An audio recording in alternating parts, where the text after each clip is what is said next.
Pronto, boa tarde. Eu e Renan vamos apresentar sobre o isomorfismo na transformação linear.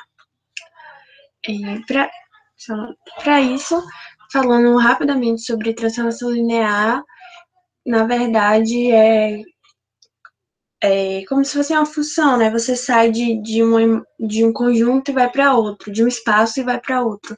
Esse espaço você pode sair de um espaço de R3 e para R2, R2 para R3, enfim. Então, você faz essa ligação do domínio com contradomínio. E aí, para a gente introduzir na isomorfismo, é bom relembrar alguns conceitos, que nem a função injetora, né? Que, na verdade, é quando você liga diferentes... Como eu posso falar? Os vetores diferentes de C ou de V, eles são ligados em diferentes em W.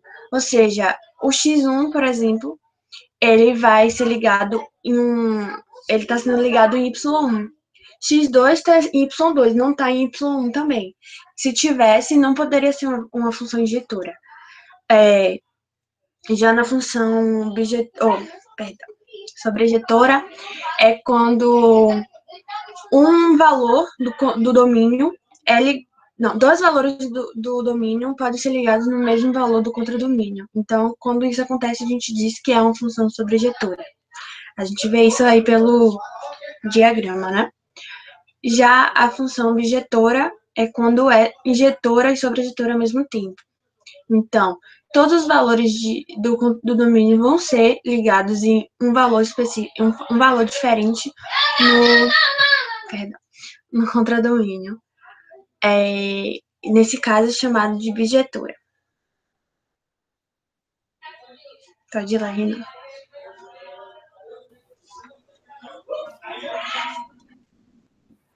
Então, o conceito de isomorfismo se dá quando uma função ela possui a transformação linear tanto injetora quanto sobrejetora. Pode mudar. Aí tem alguns teoremas que diz que se o que eu acabei de falar, que se uma função ela tiver uma transformação tanto linear, bijetora quanto sobrejetora, W e V vai ser um espaço vetorial isomorfos. Ela também diz que qualquer espaço vetorial N é isomorfo vai ser sobre o Rn, e que V e W eles são isomorfos, então a dimensão de V tem que ser igual à dimensão de W. Pode ir para frente. Só recapitulando um pouquinho sobre isomorfismo, se a gente pegar a etimologia da palavra, né, eles são igual, morfo, forma, então eles têm de forma, como é que eu posso falar? Seria formas iguais, né? Mas no caso, para a álgebra, eles têm as mesmas propriedades. Como disse Renan aí na última linha, as dimensões são iguais. Para ser isomorfo, né? Pode continuar. A gente colocou um exemplo de uma questão, né, que pede para verificar se a função ela é isomorfa.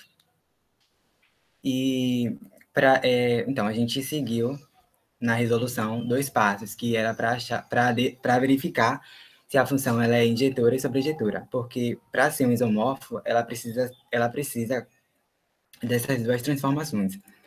Então a gente verificou em primeiro plano, né, que se ela era injetora. E para uma função ser injetora, ela necessita que o núcleo de T seja igual a zero. Então a gente pegou a função que é t, x, y e z igual a, deixa eu ver, x mais 3, 2z e y menos z.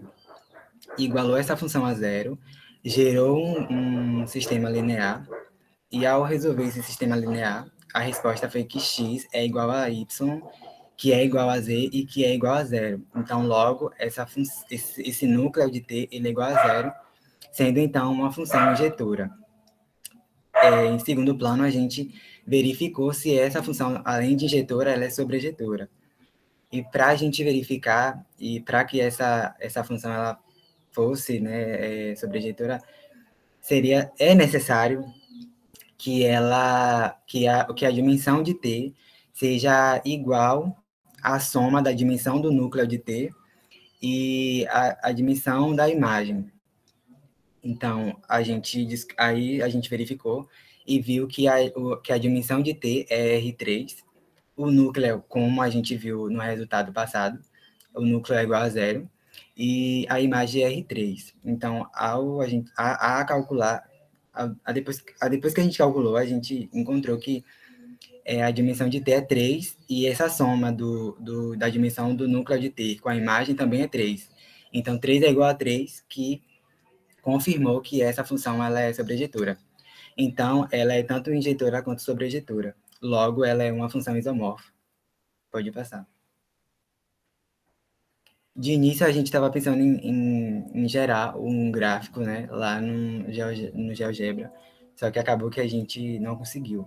Aí, mesmo assim, eu quis colocar no slide para explicar e a gente poder visualizar melhor como essa função pode se comportar diante do plano cartesiano. E, e o gráfico da função injetora, ela pode ser tanto crescente quanto decrescente. Ela é denominada por uma reta horizontal que passa por um único ponto. E, tipo, o elemento de uma função, ela vai estar ligado somente em um ponto no elemento da outra função. Então, se a gente botar uma reta e traçar várias linhas horizontais, essas linhas horizontais só vão tocar uma vez na reta. Pode passar, Luna. Já o gráfico da sobrejetora, a gente pode identificar pelos valores do contradomínio. Então, se todos os valores do contradomínio estiverem relacionados com outros valores do domínio, é uma função sobrejetora.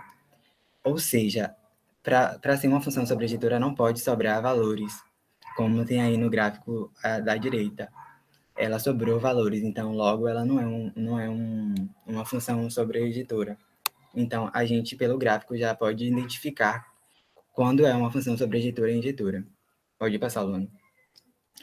E a bijetura, como eu já falei, é a união tanto da transformação injetora quanto a transformação sobrejetora. Então, logo, o gráfico dela também vai ser a mesma coisa. Vai ser tanto...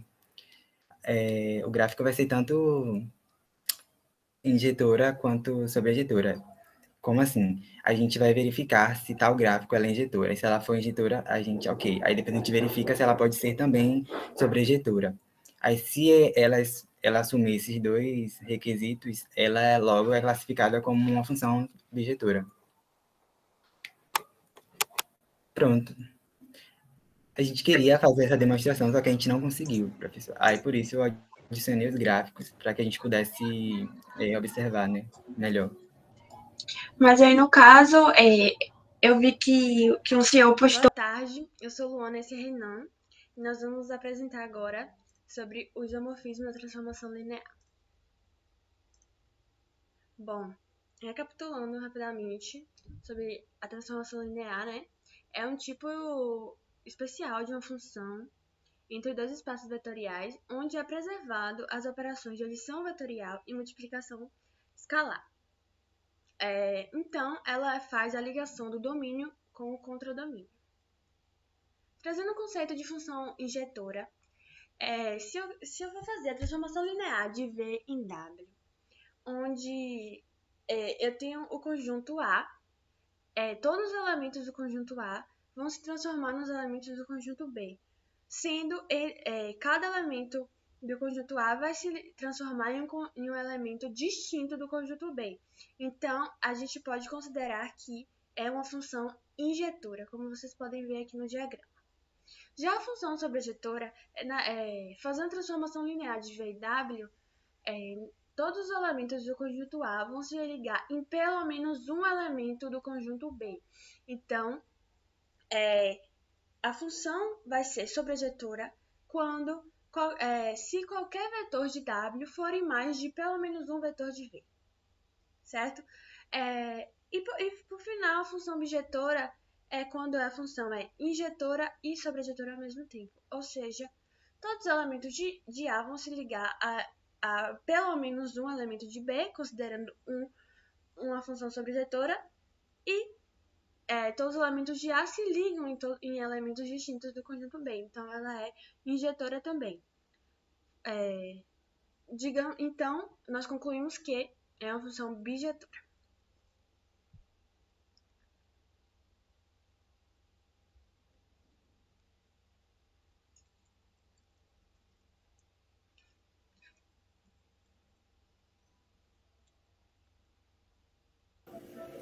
Aí tem uma breve definição de uma transformação isomorfa, e é considerada uma transformação isomorfa quando há uma transformação linear injetora e sobrejetora ao mesmo tempo.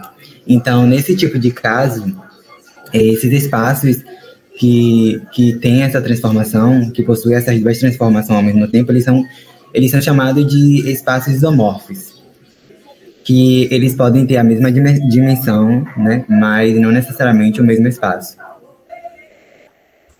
Aí temos alguns teoremas, um que diz que a transformação bijetora é isomorfa e logo então V e W vão ser espaços vetoriais isomorfos. Diz também que qualquer espaço vetorial N isomorfo ao Rn e que V e W são isomorfos, então eles vão possuir a mesma dimensões. Aqui a gente adicionou um exemplo de questão que é para verificar se a função é isomorfa ou não. E para a gente verificar se ela é isomorfa, a gente precisa saber se ela é bijetora. Bijetora, ela vai possuir uma transformação injetora e sobrejetora ao mesmo tempo. A gente vai resolver essa questão dividindo em dois passos. Primeiramente, a gente vai verificar se ela é injetora e depois se ela é sobrejetora. Para uma função ser injetora, ela precisa possuir o núcleo de t igual a zero. Então, a gente vai pegar essa função, que é t, x, y e z, igual a x mais 3y, 2z e y menos z, e igual a zero. Depois que igualamos essa função a zero, vai gerar um sistema linear, que ao resolver vai nos dar a resposta que x é igual a y é igual a z e z é igual a zero. Então, temos aí um núcleo de t igual a zero, logo é uma função injetora. Agora vamos verificar se ela também é sobrejetora. A gente vai, e para ser sobrejetora, a gente vai ver se a dimensão de t, ela é igual à soma da dimensão do núcleo de t com a dimensão da imagem. A gente já sabe aí, né, que a dimensão de t é R3, já que possui y, x e z. Já sabemos também que a dimensão de núcleo de t é E0, porque a gente já resolveu anteriormente, descobrimos que é zero. E a dimensão da imagem, ela também é R3. Ao resolver, vamos perceber aí que a dimensão de t é 3 e que a soma das dimensões do núcleo com a imagem também é 3. Então, logo vai ser uma função sobrejetora. E se ela é injetora e sobrejetora ao mesmo tempo, ela é uma função isomorfa. Aí a gente também adicionou alguns gráficos, né, da função injetora, sobrejetora e bijetora, que agora a Luana vai fazer a demonstração no programa de álgebra. Então, partindo aqui para o GeoGebra, eu trouxe o gráfico da função x. Então, o que eu fiz primeiro para descobrir se ela é uma função injetora? Tracei retas paralelas ao eixo x e vi que o gráfico intercepta essas retas paralelas em apenas um ponto. Então, a gente pode dizer que essa função é um gráfico de uma função injetora. Agora, para verificar se essa é uma função sobrejetora, nós estamos vendo aqui que o domínio e o contradomínio da função g de x é de R em R. Então, a imagem vai de menos infinito até mais infinito. Como vocês podem ver, este gráfico vem de menos infinito até mais infinito, então ele é considerado uma função sobrejetora também. Logo, se ela é injetora e sobrejetora, é uma função bijetora. Aqui eu trouxe outros exemplos. Primeiro, vamos observar este gráfico vermelho aqui. Como vocês podem ver, traçando também as retas paralelas ao eixo X, este gráfico intercepta as retas em dois pontos distintos. Então, não é uma função injetora. Para verificar se essa é uma função sobrejetora, nós vamos ver, considerando os mesmos espaços da função do outro gráfico mostrado, este gráfico teria que vir até ao menos infinito para ser considerada uma função sobrejetora. Portanto, ela não é nem injetora nem sobrejetora. Essa função rosa aqui foi exatamente a função que eu mostrei anteriormente, como vermelha. Essa função verde aqui, vamos verificar. Logo, já dá para ver que ela intercepta em dois pontos distintos. Então, ela não é uma função injetora. E pelo mesmo motivo do gráfico vermelho, ela não é uma função sobrejetora, pois ela vem até apenas intercepta o número 2 no gráfico, no eixo Y.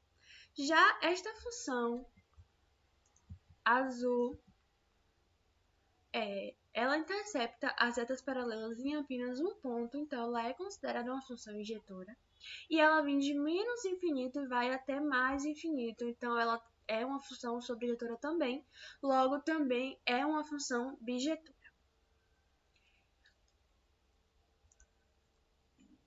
E esta foi a demonstração que nós fizemos no GeoGebra sobre o nosso tema de isomorfismo. Vocês puderam ver na prática. E é isso.